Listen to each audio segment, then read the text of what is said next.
Hello everyone, welcome to chemistry 360। Myself Sahban. तो students, आज हम प्रोटीन का क्लासिफिकेशन डिस्कस करने वाले हैं और हमने अपनी प्रीवियस वीडियो लेक्चर्स में ये पता लगा लिया था कि प्रोटीन्स अल्फा एमिनो एसिड्स के पॉलीमर्स हैं। यानी जब बहुत सारे अल्फा एमिनो एसिड्स आपस में कंबाइन होकर के एक लार्ज चेन बनाते हैं तो उसे हम प्रोटीन बोलते हैं। अब ये बात ध्यान रखिएगा कि जो पॉलीपेप्टाइड्स चेन होती हैं, यानी कि जो प्रोटीन्स चेन होती हैं, ये आपस में different kind of bonding show करके डिफरेंट स्ट्रक्चर्स बनाती हैं, या मैं बोल सकता हूं कि इसके स्ट्रक्चर्स के डिफरेंट लेवल्स होते हैं। तो इन्हीं स्ट्रक्चर के अकॉर्डिंग हमने प्रोटीन को क्लासिफाई किया है और प्रोटीन को मेनली हम दो तरह से क्लासिफाई कर सकते हैं। First one is fibrous protein and second one is globular protein. इसमें ग्लोबुलर प्रोटीन को अगेन चार तरह से क्लासिफाई किया गया है। सबसे पहले primary structure of protein, then secondary structure of protein, tertiary structure of protein and quaternary structure of protein. यानी प्रोटीन को पहले दो तरह से क्लासिफाई किया गया है, fibrous and globular, and then again globular protein को चार तरह से या चार लेवल्स में क्लासिफाई किया गया है। और ये सभी जो प्रोटीन के क्लासिफिकेशन है ये इनके डिफरेंट स्ट्रक्चर पर डिपेंड करते हैं। लेकिन प्रोटीन के ये डिफरेंट स्ट्रक्चर्स पढ़ने से पहले हम डिस्कशन करेंगे प्रोटीन के स्ट्रक्चर्स में बनने वाले बॉन्ड्स पर। अब सबसे पहले यहां पे क्वेश्चन उठता है कि हम बॉन्ड्स को पहले क्यों डिस्कस कर रहे हैं। एक्चुअल में प्रोटीन के सभी ये स्ट्रक्चर्स, जो भी प्रोटीन डिफरेंट स्ट्रक्चर्स शो करता है, ये बन पाते हैं इनमें बनने वाले डिफरेंट बॉन्ड्स की वजह से। एक्चुअल में हमें मालूम है कि प्रोटीन में अल्फा एमिनो एसिड्स जब जुड़ते हैं तो इनमें पेप्टाइड लिंक बनता है और एक पॉलीपेप्टाइड चेन का फॉर्मेशन होता है। अब ये पॉलीपेप्टाइड चेन जो कि प्रोटीन की सिंपलेस्ट चेन है, पॉलीपेप्टाइड चेन प्रोटीन की सिंपलेस्ट चेन है, इस चेन में और ज्यादा बॉन्डिंग होती जाती है, यानी कि डिफरेंट टाइप के बॉन्ड्स बनते जाते हैं और प्रोटीन का स्ट्रक्चर और भी कॉम्प्लिकेटेड होता जाता है, या मैं बोल सकता हूं प्रोटीन और ज्यादा कॉम्प्लेक्सिव होता जाता है और डिफरेंट कैटेगरी के प्रोटीन या प्रोटीन के डिफरेंट स्ट्रक्चर्स फॉर्म होते हैं। इसलिए हमें प्रोटीन में बनने वाले बॉन्ड्स को सबसे पहले डिस्कस करना होगा और हम स्टार्ट करेंगे प्रोटीन के सबसे basic bond and that is peptide bond. तो सबसे पहले हम डिस्कस करते हैं पेप्टाइड बॉन्ड को, ठीक है। अब देखिए स्टूडेंट्स, पेप्टाइड बॉन्ड को हमने प्रीवियस क्लास में भी डिस्कस किया था। क्या होता है पेप्टाइड बॉन्ड? जब दो अल्फा एमिनो एसिड्स आपस में लिंक होते हैं और एक लॉन्ग चेन का फॉर्मेशन करते हैं तो पेप्टाइड बॉन्ड का फॉर्मेशन होता है। पेप्टाइड बॉन्ड एक्चुअली में it is a type of covalent bond. Peptide bond कैसा है? ये एक तरह का कोवेलेंट बॉन्ड है जो एक अल्फा एमिनो एसिड के एमाइन और दूसरे अल्फा एमिनो एसिड के कार्बोक्सिलिक एसिड के बीच में बनता है। यानी आपसे पूछा जाए कि ये किसमें पाया जाता है तो ये पहले एमिनो एसिड के कार्बोक्सिलिक एसिड और इसके साथ दूसरे एमिनो एसिड के एमाइन ग्रुप के बीच में पाया जाने वाला लिंक है। और पेप्टाइड बॉन्ड को हम एक और नाम से जानते हैं and that is amide link. क्यों? क्योंकि कार्बोनिल ग्रुप और एमाइन के बीच में जो बॉन्ड बनता है उसे एमाइड लिंक बोलते हैं और इसके अंदर ऐसा ही होता है, इसलिए हम इसको एमाइड लिंक भी बोलते हैं। यहां पर एक इंपॉर्टेंट बात ध्यान रखिएगा कि पेप्टाइड लिंक जो होते हैं ये पॉलीपेप्टाइड चेन बनाने का काम करते हैं, यानी ये प्रोटीन की लेंथ को इंक्रीज करने के लिए रेस्पॉन्सिबल होते हैं। They are responsible, they increase the length of peptide chain या प्रोटीन। यानी प्रोटीन की लेंथ को इंक्रीज करने के लिए हमेशा पेप्टाइड लिंक पाया जाएगा, ठीक है। जितने ज्यादा पेप्टाइड लिंक बनते जाएंगे प्रोटीन चेन उतनी ही लंबी होती जाएगी।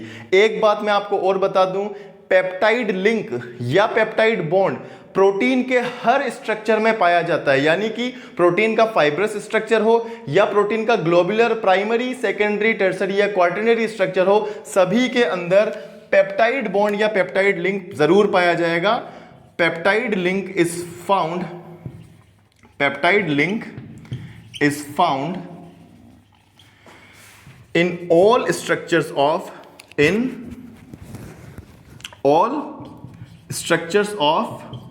प्रोटीन, ये प्रोटीन के सभी स्ट्रक्चर्स में पाया जाता है।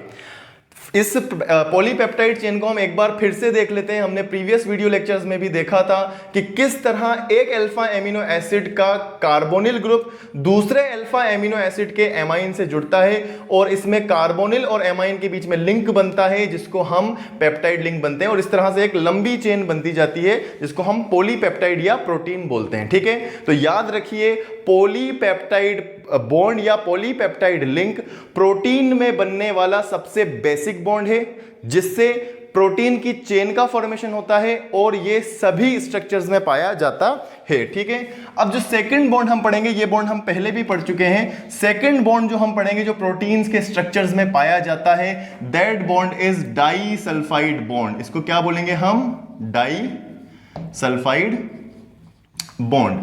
डाइसल्फाइड बॉन्ड क्या होता है, सबसे पहले समझने की कोशिश कीजिए। डाइसल्फाइड बॉन्ड भी एक तरह का कोवेलेंट बॉन्ड है, it is a type of covalent bond, first thing. दूसरी बात, ये दो डिफरेंट थायोल ग्रुप्स के सल्फर के बीच में बनने वाला बॉन्ड है, it is a type of covalent bond. इसको मैं कोवेलेंट बॉन्ड की कैटेगरी में रखूंगा। हमारा जो पेप्टाइड बॉन्ड था ये भी एक तरह का कोवेलेंट बॉन्ड है and disulphide bond is also a type of covalent bond. Second, ये दो डिफरेंट थायोल ग्रुप आप समझते हैं, एसएच को थायोल ग्रुप कहते हैं, और दो डिफरेंट थायोल ग्रुप के बीच में क्या बनते हैं? डाइसल्फाइड लिंक बनते हैं। नाम से ही पता चल रहा है डाइसल्फाइड यानी कि दो सल्फर के बीच में बनने वाला बॉन्ड। अब यहां पर क्वेश्चन ये अराइज होता है कि ये डाइसल्फाइड बॉन्ड आए कहां से? तो देखिए, हमने प्रीवियस वीडियो लेक्चर्स में पढ़ा था कि प्रोटीन के कंपोजिशन मेनली 4 और 5 तरह के एलिमेंट से मिलकर होता है, यानी प्रोटीन के अंदर कार्बन, हाइड्रोजन, ऑक्सीजन और नाइट्रोजन कंपल्सरीली पाए जाते हैं। और याद कीजिए, मैंने आपको बताया था कि कभी कभी प्रोटीन के स्ट्रक्चर में सल्फर भी पाया जाता है। यह बात हमने की थी कि कुछ अल्फा एमिनो एसिड्स ऐसे होते हैं जो सल्फर भी कंटेन करते हैं। तो अगर आप एग्जांपल देखना चाहें कि वो कौन से अल्फा एमिनो एसिड्स हैं जिनमें सल्फर पाया जाता है, तो बेसिकली मेथियोनाइन और सिस्टाइन और सिस्टीन, मेथियोनाइन, सिस्टाइन और सिस्टीन, ये कुछ ऐसे एमिनो एसिड्स हैं जिनमें सल्फर पाया जाता है और इनका स्ट्रक्चर आप अभी स्क्रीन के ऊपर देख सकते हैं। मेथियोनाइन, सिस्टाइन और सिस्टीन तीनों के स्ट्रक्चर मौजूद हैं और तीनों के अंदर आपको सल्फर दिखाई दे जाएगा। अब एक्चुअल में क्या होता है, जब ये सल्फर कंटेनिंग एमिनो एसिड्स किसी चेन में पास आते हैं तो इनके जो सल्फर हैं ये सल्फर आपस में लिंक बना लेते हैं और इसी लिंक को हम क्या बोलते हैं? डाइसल्फाइड बॉन्ड बोलते हैं। अगर मैं आपके सामने एक पॉलीपेप्टाइड चेन बनाऊं, सपोज कीजिए ये एक पॉलीपेप्टाइड चेन के लिए मैं एमिनो एसिड्स को आपस में कनेक्ट कर रहा हूं, it is a polypeptide chain. ठीक है, ये एक इस तरह से एक चेन मैंने बनाई। ऑब्वियस सी बात है ये एमिनो एसिड्स हैं और इन एमिनो एसिड्स को मैं नाम दे देता हूं इस तरह से। ठीक है, ये मेरे पास क्या हो गया? Cysteine which contains sulphur. इसके अलावा डिफरेंट तरह के जो है मेरे को इस तरह से, ठीक है,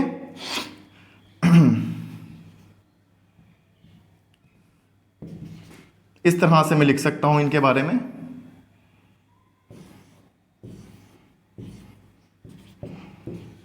आपको मालूम है जब पॉलीपेप्टाइड चेन बनती है तो इसमें डिफरेंट एमिनो एसिड्स होते हैं, ठीक है ना। अब अगर आप इस पेप्टाइड चेन को, इसमें सबसे पहले हम क्या बनाएंगे? इसमें सबसे पहले हम इस तरह से, ये लिंक में क्या बना रहा हूं? ये लिंक पेप्टाइड लिंक है जिससे चेन का फॉर्मेशन होता है। ठीक है, ये चेन का फॉर्मेशन हो गया। अब याद रखिए ये एक पॉलीपेप्टाइड चेन है। ठीक है, आपके सामने ये एक पॉलीपेप्टाइड चेन है जिसके अंदर ये कौन से बॉन्ड है? These bonds are peptide bonds, ये पेप्टाइड बॉन्ड्स हैं। ठीक है, अब इनमें से सिस्टाइन, जो कि मैंने सी से डिनोट किया है, सिस्टीन भी बोल सकते हो आप इसको, इनमें से सिस्टीन जो है, जब ये दोनों सिस्टीन पास आएंगे तो इनके सल्फर के बीच में क्या बन जाएगा? डाइसल्फाइड बॉन्ड बन जाएगा। आई बात समझ में आप लोगों के? यानी कि सिर्फ वही एमिनो एसिड्स डाइसल्फाइड बॉन्ड्स बना सकते हैं जिनके पास सल्फर मौजूद होता है और उसके एग्जांपल्स अभी हमने देखे।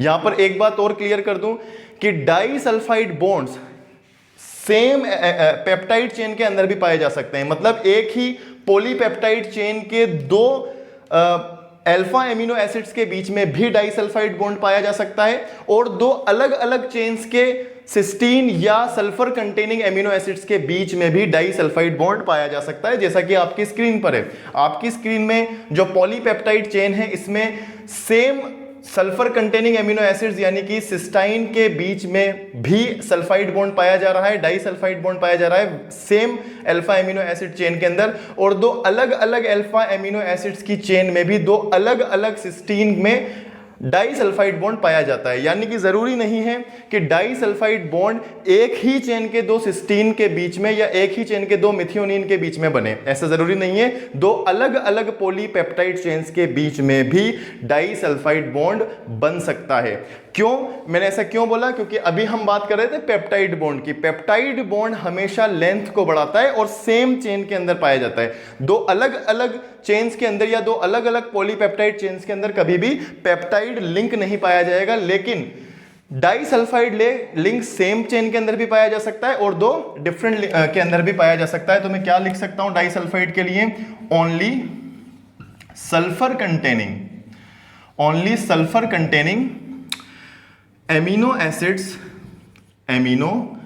acids can form this bond। ठीक है, जैसे मिथियोनिन, सिस्टाइन, सिस्टीन, ये तीनों ही क्या है? सल्फर कंटेनिंग एमिनो एसिड्स हैं। इसके अलावा मैं एक और इंपॉर्टेंट बात आपको बता दूं कि disulphide bond basically tertiary proteins में पाया जाने वाला बॉन्ड है। बेसिकली किस में पाया जाता है? ये टर्सरी प्रोटीन में पाया जाता है, और टर्सरी प्रोटीन की स्टेबिलिटी के लिए यही बॉन्ड रेस्पॉन्सिबल होता है। यानी कि डाइसल्फाइड बॉन्ड्स टर्सरी प्रोटीन्स को स्टेबल करते हैं। They are responsible for the stability of tertiary protein. ये बात मैं उम्मीद करता हूं कि आपको समझ में आ गई होगी। अब हम नेक्स्ट बॉन्ड की तरफ बात करेंगे, और ये नेक्स्ट बॉन्ड है बहुत ही common bond, and that is hydrogen bond. तो देखिए, हाइड्रोजन बॉन्ड को डिस्कस करते हैं। What is hydrogen bond? आप सभी जानते हैं कि हाइड्रोजन बॉन्ड्स क्या होते हैं, आपने 11th क्लास के अंदर इसको पढ़ा भी है। हाइड्रोजन बॉन्ड बनते हैं जब एक मॉलिक्यूल का हाइड्रोजन दूसरे मॉलिक्यूल के किसी हाई इलेक्ट्रोनेगेटिव एटम जैसे ऑक्सीजन, जैसे नाइट्रोजन के साथ बॉन्ड बनाता है, तो वो हाइड्रोजन बॉन्ड कहलाता है। अब ये सवाल यहां पर ये पैदा होता है कि प्रोटीन में हाइड्रोजन बॉन्ड कैसे बनता है? प्रोटीन में हाइड्रोजन बॉन्ड बनता है जब एमाइन का हाइड्रोजन, एमाइन के अंदर हाइड्रोजन होता है, कार्बोक्सिलिक एसिड के ऑक्सीजन के साथ लिंक बनाता है, तो इससे हाइड्रोजन बॉन्ड बनता है। तो मैं लिख सकता हूं कि हाइड्रोजन बॉन्ड कब बनेगा? Hydrogen of amine and carbonyl group, या मैं बोल सकता हूं ऑक्सीजन ऑफ कार्बोनिल ग्रुप के बीच में जो बॉन्ड बनेगा वो हाइड्रोजन बॉन्ड होगा। ठीक है, पहली बात। दूसरी बात, ये बॉन्ड सेकेंडरी, टर्सरी और क्वाटरनरी तीनों तरह के प्रोटीन्स में पाया जाता है। प्राइमरी के अंदर ये नहीं पाया जाता। ये सेकेंडरी, टर्सरी और क्वाटरनरी प्रोटीन में हाइड्रोजन बॉन्ड पाया जाएगा। और याद रखिएगा, हाइड्रोजन बॉन्ड कोइलिंग के लिए, जो प्रोटीन के स्ट्रक्चर्स होते हैं उनकी कोइलिंग के लिए रिस्पॉन्सिबल होते हैं। यानी कि हाइड्रोजन बॉन्ड अगर सेम पॉलीपेप्टाइड चेन में बनेंगे तो उससे उस प्रोटीन की कोइलिंग हो जाएगा और वो हेलिक्स स्ट्रक्चर, या मैं बोलूंगा वो स्फेरिकल स्ट्रक्चर में कन्वर्ट हो जाएगा। ठीक है, तो हाइड्रोजन बॉन्ड्स बनेंगे हाइड्रोजन के, एमाइन के हाइड्रोजन और कार्बोनिल के ऑक्सीजन के बीच में, और ये सेकेंडरी, टर्सरी, क्वाटरनरी इन सभी प्रोटीन्स के अंदर पाए जाते हैं। और अगर सेम पॉलीपेप्टाइड चेन के अंदर हाइड्रोजन बॉन्डिंग होती है तो ये कोइलिंग का फॉर्मेशन करते हैं। They are responsible for coiling of a polypeptide chain. They are responsible for the coiling of a polypeptide chain। ठीक है, इसको भी आप देख सकते हैं, आपकी स्क्रीन के ऊपर मौजूद है किस तरह से हाइड्रोजन बॉन्डिंग हो रही है। इसमें अगेन एमाइन का हाइड्रोजन कार्बोनिल ग्रुप के ऑक्सीजन के साथ बॉन्ड बना रहा है, and this bond is hydrogen bond. ठीक है, जो फोर्थ बॉन्ड है जो बेसिकली पाया जाता है, जो फोर्थ बॉन्ड है that is none other than, ये इलेक्ट्रोस्टैटिक फोर्स है, यानी कि आयनिक बॉन्ड। आयनिक बॉन्ड भी पाया जाता है प्रोटीन्स के अंदर कभी कभी। अब ऑब्वियस सी बात है, हम जानते हैं आयनिक बॉन्ड्स दो आयंस के बीच में बनते हैं, और प्रोटीन के अंदर बनने वाले दो आयंस कौन से हैं? कार्बोक्सिलिक एसिड से बनता है कार्बोक्सिलेट आयन, और एमाइन से बनता है यानी कि NH2 से बनता है अमोनियम आयन। ठीक है, अमोनियम आयन पॉजिटिवली चार्ज होता है और कार्बोक्सिलेट आयन नेगेटिवली चार्ज होता है। और जब किसी पॉलीपेप्टाइड चेन में ये दोनों आयंस पास पास आते हैं तो इनके बीच आयनिक बॉन्ड का फॉर्मेशन होता है। तो ये सभी बॉन्ड्स थे जो प्रोटीन्स के अंदर पाए जाते हैं।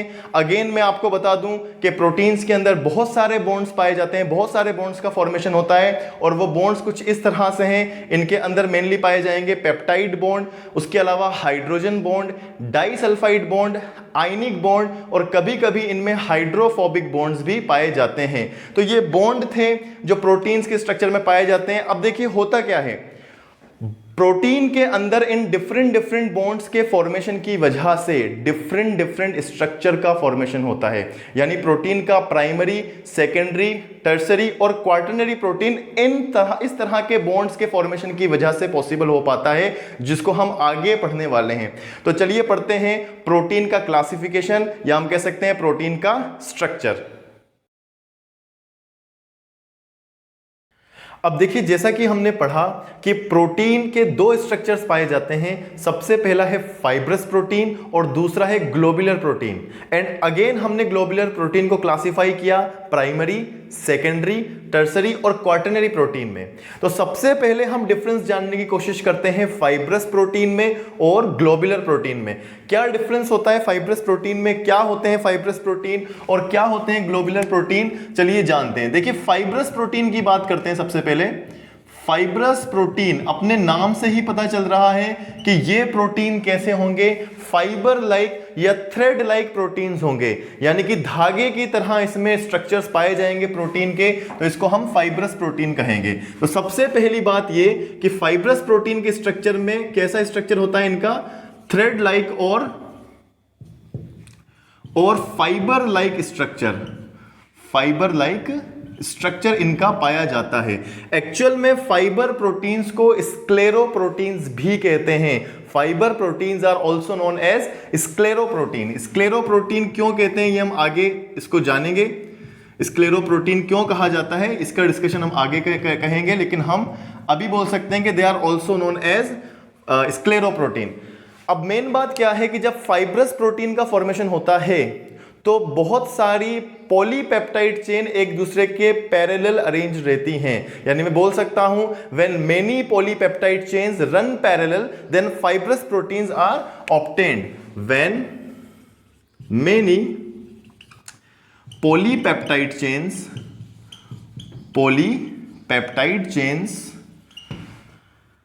run parallel, then these proteins are obtained। ठीक है, ये बात मैं बोल सकता हूं। इसके अलावा देखिए जैसे होता क्या है एक्चुअल में, सपोज कीजिए कि ये एक पॉलीपेप्टाइड चेन है। मुझे मालूम है पॉलीपेप्टाइड चेन में अल्फा एमिनो एसिड्स होंगे।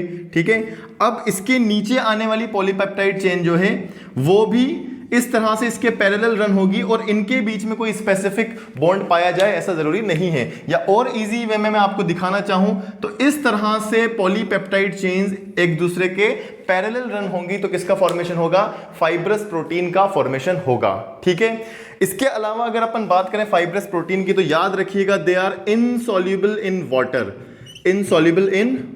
वाटर में आसानी से डिसॉल्व नहीं होते हैं फाइब्रस प्रोटीन और ज्यादातर ये हमारी बॉडी के आउटर पार्ट में पाए जाते हैं। क्या इनके एग्जांपल्स होते हैं वो भी जानेंगे। इसके अलावा मैं आपको बता दूं कि जो फाइब्रस प्रोटीन होते हैं वो ज्यादा पीएच या टेम्परेचर के लिए सेंसिटिव नहीं होते हैं। इन्हें हायर पीएच पर या थोड़े हाई टेम्परेचर पर भी हम रख सकते हैं, ये आसानी से डीनेचुरेटेड नहीं होंगे। इसीलिए मैं बोल सकता हूं they are less sensible towards pH and temperature. ठीक है, ऐसा मैं बोल सकता हूं। इसके अलावा अगर हम फाइब्रस प्रोटीन की बात करें तो फाइब्रस प्रोटीन जो होते हैं ये किसी भी बॉडी या किसी भी लिविंग टिश्यूज की स्ट्रक्चर के लिए रिस्पॉन्सिबल होते हैं। यानी कि किसी लिविंग टिश्यू या अगर हम बात करें ह्यूमन बॉडी की तो ह्यूमन बॉडी में जो स्ट्रक्चरल बॉडीज होती हैं जैसे हमारी मसल्स, जैसे हमारे हेयर, हमारे नेल्स, इनका फॉर्मेशन किससे होता है, फाइब्रस प्रोटीन से होता है। यानी कि स्ट्रक्चर फॉर्मिंग होते हैं। Fibrous protein are structure forming, they are structure forming. और अब इन दी एंड इनके एग्जाम्पल्स की बात मैं करता हूं, बहुत ही इंपॉर्टेंट इसके एग्जाम्पल्स, ध्यान से देखिएगा।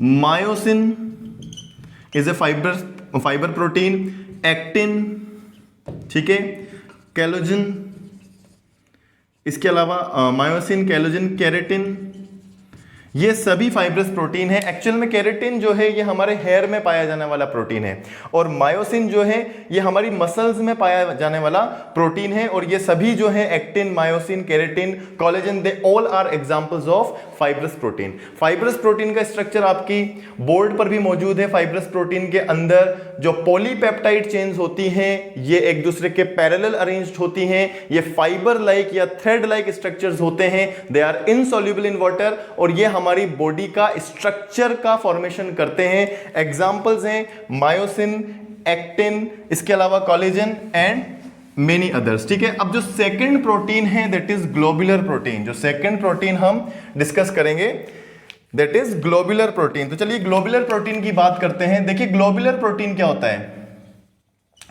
या ग्लोबुलर प्रोटीन का फॉर्मेशन कैसे होता है। इसमें ग्लोबुलर प्रोटीन में एमिनो एसिड्स जो हैं ये स्फेरिकल शेप बना लेते हैं।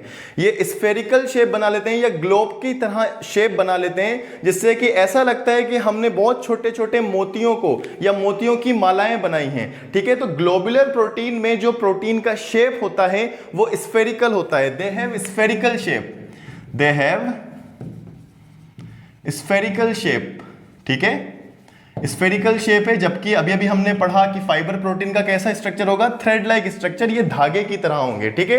And globular proteins have spherical shape. एक बात तो ये, दूसरी बात ये they are soluble in water, they are soluble in water, यानी कि अगर हम ग्लोबुलर प्रोटीन को वाटर में डिसॉल्व करेंगे तो वो धीरे धीरे वाटर में डिसॉल्व हो जाते हैं, ठीक है। अगली बात जो है ग्लोबुलर प्रोटीन के बारे में वो याद रखिएगा, they are pH and temperature sensitive. ये पीएच और टेम्परेचर सेंसिटिव होते हैं, यानी इन्हें बहुत ज्यादा हाई टेम्परेचर में या बहुत ज्यादा एसिडिक या बेसिक मीडियम में नहीं रखा जाता है। साथ के साथ ये वाटर के साथ साथ ये एसिड और बेस में भी सॉल्युबल होते हैं, ठीक है। जो नेक्स्ट चीज है इनके बारे में कि ये मेटाबॉलिज्म फंक्शन के लिए रिस्पॉन्सिबल होते हैं। मेटाबॉलिज्म फंक्शन के लिए रिस्पॉन्सिबल होते हैं, यानी हमारी बॉडी के अंदर पाया जाने वाला प्रोटीन है, या मैं बोल सकता हूं हमारी सेल्स के अंदर पाया जाने वाला प्रोटीन है जो हमारी बॉडी के मेटाबॉलिज्म से रिलेटेड होता है, ठीक है। नेक्स्ट बात जो है वो ये है कि इसके एग्जांपल्स क्या हैं। तो बहुत ही कॉमन एग्जांपल हैं, आप सभी जानते हैं, इंसुलिन जो हमारी बॉडी में पाया जाता है। इसके अलावा हीमोग्लोबिन, इसके नाम में ही ग्लोब आ रहा है, haemoglobin is an example of globular protein, ठीक है। तो बहुत ही इंपॉर्टेंट है फाइब्रस प्रोटीन और ग्लोबुलर प्रोटीन में difference. Fibrous protein thread like structure, globular protein spherical structure. Fibrous proteins are insoluble in water, globular proteins are soluble in water.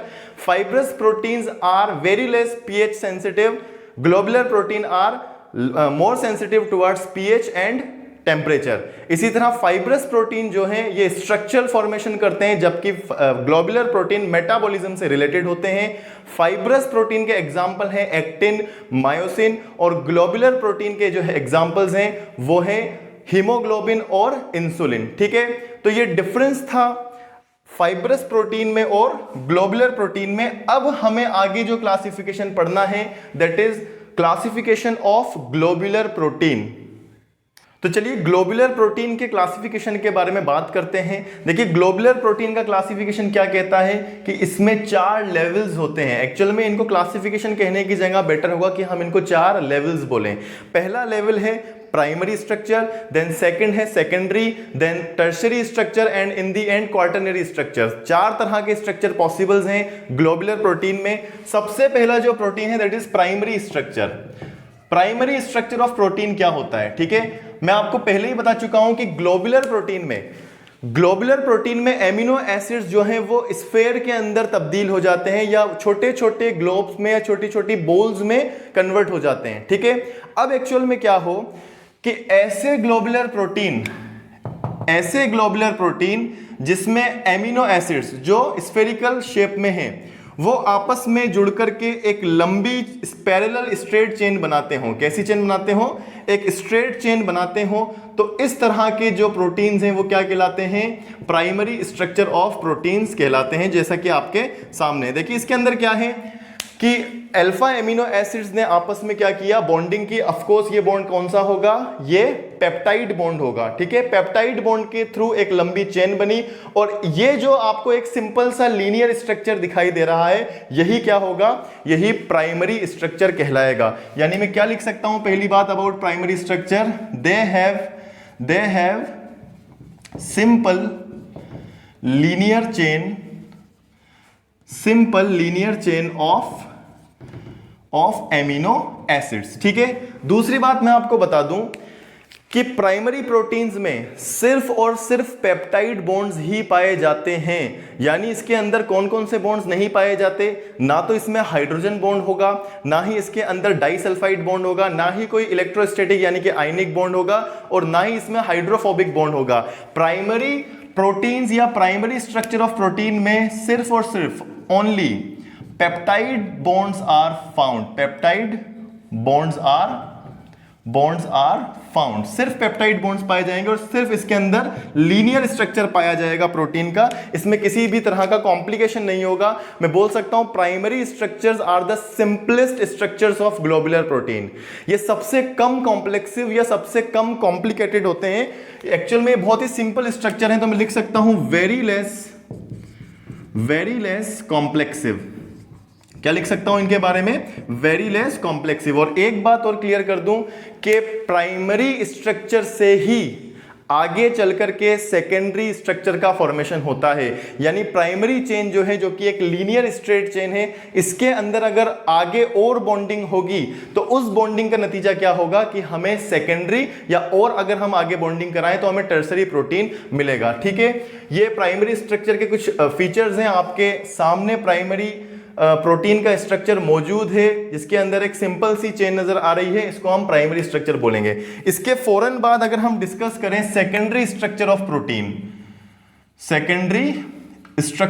Protein, तो देखिए प्रोटीन का सेकेंडरी स्ट्रक्चर क्या कहता है? सबसे पहली बात, प्रोटीन का सेकेंडरी स्ट्रक्चर जो है ये 3D स्ट्रक्चर ऑफ प्रोटीन होता है। यानी इसका मतलब क्या हुआ? इसका मतलब प्राइमरी स्ट्रक्चर कैसा था? 2D स्ट्रक्चर था। ठीक है, और 3D स्ट्रक्चर की शुरुआत होती है सेकेंडरी स्ट्रक्चर से। ठीक है, प्रोटीन का secondary structure is actually a 3D structure of protein. अब ये 3D स्ट्रक्चर बना कैसे? एक्चुअल में सेकेंडरी स्ट्रक्चर का फॉर्मेशन प्राइमरी स्ट्रक्चर से ही होता है।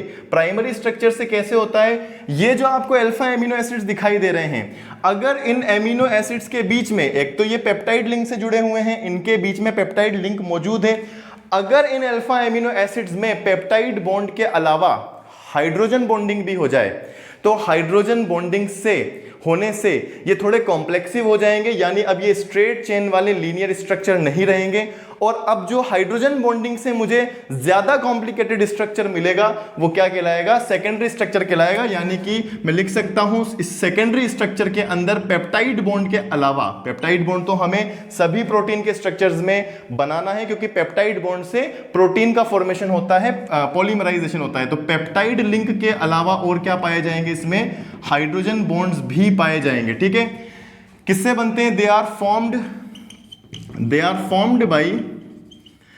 formed by primary proteins. ठीक है, और प्राइमरी प्रोटीन्स में कैसी बॉन्डिंग हो जाएगी?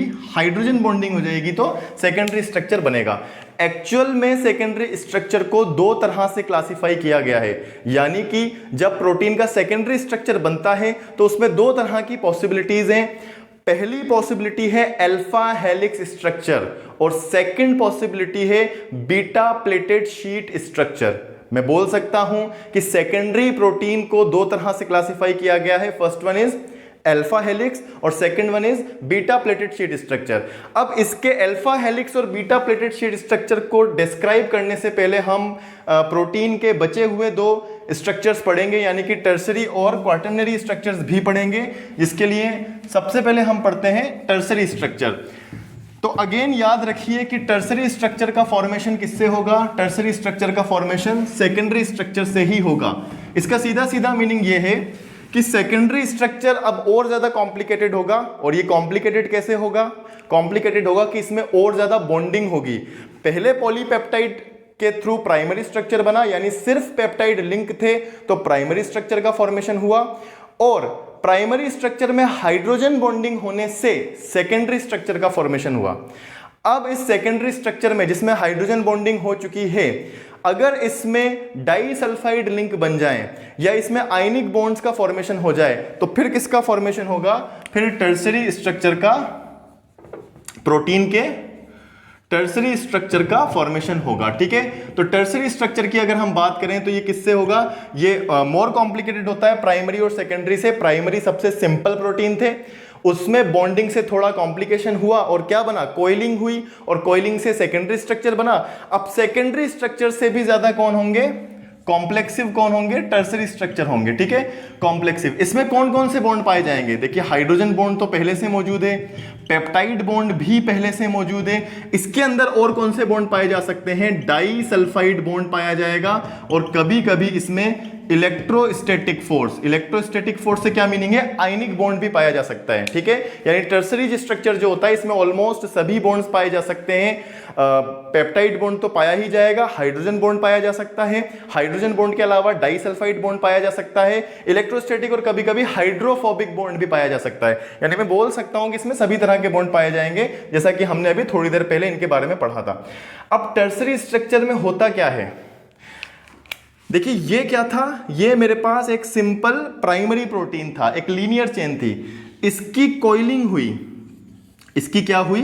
कोइलिंग। कोइलिंग के पीछे रीजन क्या है? Hydrogen bonding. ठीक है, अब ये मेरे पास secondary structure, that is my primary structure and that is my secondary structure. अब इस तरह की दो डिफरेंट पॉलीपेप्टाइड चेन्स, ठीक है, दो डिफरेंट पॉलीपेप्टाइड चेन या तो हाइड्रोजन बॉन्ड या डाइसल्फाइड बॉन्ड के थ्रू जुड़ जाएं, यानी दो सेकेंडरी स्ट्रक्चर आपस में जुड़ जाएं, तो अब जो बनने वाला स्ट्रक्चर है वो क्या कहलाएगा? वो टर्सरी स्ट्रक्चर कहलाएगा। क्या कहलाएगा? ये टर्सरी स्ट्रक्चर कहलाएगा। और यही मेनली फंक्शनल स्ट्रक्चर होते हैं हमारी बॉडी में, यानी कि हमारी बॉडी में प्राइमरी प्रोटीन ज्यादा नहीं पाया जाता, बल्कि प्राइमरी प्रोटीन कॉम्प्लेक्सिव होके टर्सरी या सेकेंडरी या क्वार्टरनरी की फॉर्म में पाया जाता है, जिसमें मेनली टर्सरी और क्वार्टरनरी की फॉर्म में ज्यादा पाए जाते हैं। ठीक है, मैं लिख सकता हूं कि टर्सरी प्रोटीन्स का फॉर्मेशन सेकेंडरी प्रोटीन के और ज्यादा कॉम्प्लेक्सिव होने से या इनके बीच में डाइसल्फाइड या इलेक्ट्रोस्टैटिक फोर्स बनने से होगा। ठीक है, इसका भी आप यहां पर देख सकते हैं, आपके बोर्ड के ऊपर टर्सरी प्रोटीन्स किस तरह से दिखाई देते हैं। आप क्लियर देख सकते हैं कि ये प्राइमरी और सेकेंडरी से ज्यादा कॉम्प्लेक्सिव हैं। अब जो चौथे तरह का प्रोटीन है, जिसको मैं बोल सकता हूं सबसे ज्यादा कॉम्प्लेक्सिव प्रोटीन, वो क्या कहलाएगा? क्वार्टरनरी प्रोटीन कहलाएगा। This protein is known as quaternary protein. ठीक है, तो क्वार्टरनरी प्रोटीन्स क्या होंगे? जब टर्सरी प्रोटीन्स आपस में जुड़ करके बहुत ही ज्यादा कॉम्प्लेक्सिव स्ट्रक्चर बनाएंगे, या मैं बोल सकता हूं कि टर्सरी प्रोटीन्स आपस में मिलकर एक गुच्छा बनाएंगे, एक उलझा हुआ गुच्छा, धागे नुमा गुच्छा बनाएंगे, तो उसको हम क्या बोलेंगे? उसको हम क्वार्टरनरी प्रोटीन बोलेंगे। यानी कि ये सबसे ज्यादा कॉम्प्लेक्सिव होते हैं, मोस्ट कॉम्प्लेक्सिव, इनका कॉम्प्लिकेशन सबसे ज्यादा होता है। इनमें भी सभी तरह के बॉन्ड पाए जाते हैं, डाइसल्फाइड बॉन्ड इनमें पाया जाएगा, हाइड्रोजन बॉन्ड इनके अंदर पाया जाएगा, इसके अलावा जो पॉलीपेप्टाइड बॉन्ड है वो इसके अंदर पाया जाएगा, इसके अलावा इलेक्ट्रोस्टैटिक या आयनिक बॉन्ड भी इनके अंदर पाया जाता है। तो मैं एक्चुअल में सिंपल वर्ड्स में इन सभी प्रोटीन्स को कैसे डिस्क्राइब कर सकता हूं? इजी वर्ड्स में हम डिस्क्राइब कर सकते हैं कि अगर मैं एक सिंपल सा वायर लूं या सिंपल सा थ्रेड लूं, वायर लूं या जिसके अंदर बहुत सारे ग्लोब्यूल्स जुड़े हुए हैं, या और आसान एग्जांपल है कि मैं मोतियों की एक माला लूं। ठीक है, मोतियों की एक माला ली जाए और उसकी एक स्ट्रेट चेन बनाई जाए तो वो प्राइमरी प्रोटीन होगा। ठीक है, इन मोतियों की मालाओं से हम क्या कर दें? एक कोइल बना दें, कोइलिंग कर दें, इनकी क्या कर दें? कोइलिंग कर दें, तो सेकेंडरी स्ट्रक्चर बनेगा। ये कोइल्ड स्ट्रक्चर आपस में गुच्छा बना लें या आपस में जुड़ करके थोड़े कॉम्प्लिकेटेड हो जाएं तो टर्सरी स्ट्रक्चर बनेगा। और अगर इन टर्सरी स्ट्रक्चर्स के बहुत ज्यादा कॉम्प्लिकेशन से हमें एक बहुत ही कॉम्प्लिकेटेड स्ट्रक्चर मिले तो उसको हम क्या बोलेंगे, उसको हम क्वार्टरनरी प्रोटीन बोलेंगे। ठीक है, तो ये हमारा बेसिकली क्लासिफिकेशन था आज का प्रोटीन के बारे में, जिसमें हमने प्रोटीन के स्ट्रक्चर्स और क्लासिफिकेशन के बारे में बात किया, फाइब्रस प्रोटीन या फाइबर प्रोटीन और ग्लोबुलर प्रोटीन के बारे में बात किया और इनके बीच बनने वाले बॉन्ड्स के बारे में डिस्कशन किया। अब अगली क्लास के अंदर हम क्या पढ़ने वाले हैं, अगली क्लास के अंदर हम सेकेंडरी प्रोटीन को डिस्कस करेंगे, जिसमें हम बहुत ही इंपॉर्टेंट टॉपिक है बीटा प्लेटेड शीट स्ट्रक्चर और अल्फा हेलिक्स स्ट्रक्चर, ये दोनों बातें डिस्कस करेंगे। साथ के साथ हम डिस्कस करेंगे डीनेचुरेशन ऑफ प्रोटीन। इस वीडियो लेक्चर से रिलेटेड इंपॉर्टेंट क्वेश्चंस आपकी स्क्रीन पर मौजूद हैं, आप इन्हें घर बैठ करके सॉल्व कीजिए और सॉल्व करने के बाद आप इस चैप्टर के ऊपर ज्यादा कमांड बना सकते हैं। आज की वीडियो लेक्चर में इतना ही। Thank you so much.